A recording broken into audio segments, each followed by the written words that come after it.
చారుని రసం అంటారు. ఆవాలు, మెంతులు, ఇంగువ కూడా రసమయం చేస్తే బాగున్నాయి. జీవితంలో కూడా రౌద్రాన్ని, బీభత్సాన్ని, భయానకాన్ని అయిన విషయాలని రసమయం చేస్తే బాగుంటాయి. అప్పుడు నీ జీవితం నవరసభరితం అవుతుంది. దానికి షడ్రసోపేతమైన భోజనం చెయ్యాలి. అంతేగాని ప్రకృతి వైద్యం పేరు చెప్పి పొద్దున్నే 2 దొండకాయలు, మధ్యాహ్నం 2 బెండకాయలు, సాయంత్రం ఏమో ఉప్పు పప్పు లేకుండా బీరకాయ ఒకటి తిని మేము 90 ఏళ్ళు బతుకుతాం. ఎందుకు ఆ బతుకు పని లేక ఏమీ తిన్నప్పుడు? ఎందుకు ఆ నేళ్ళు బతకడం? ఎవరి కోసం ఏం చేశాం? ఎవరికో ఏం చేసాం? మనకేమైనా చేసుకున్నావా? కనీసం తిండి తినే యోగం లేదా? ఈ ప్రకృతి వైద్యం ప్రచారం చేసే పెద్ద మనుషులు నాకు రైల్లో దిగలేరు వచ్చారు. అక్కడ కూడా ఇదే ఏదో క్రైస్తవ మత ప్రచారం లాగా.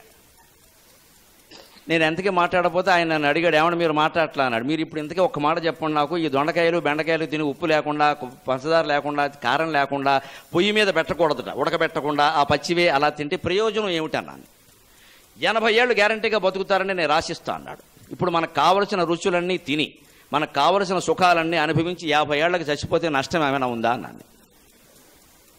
ఏమీ తినకుండా 100 ఏళ్ళు బతికే బదులు అన్నీ తిని బెందరాళ్ళపోతే నష్టం ఏమిటండి? లోకానికి కూడా మంచిది.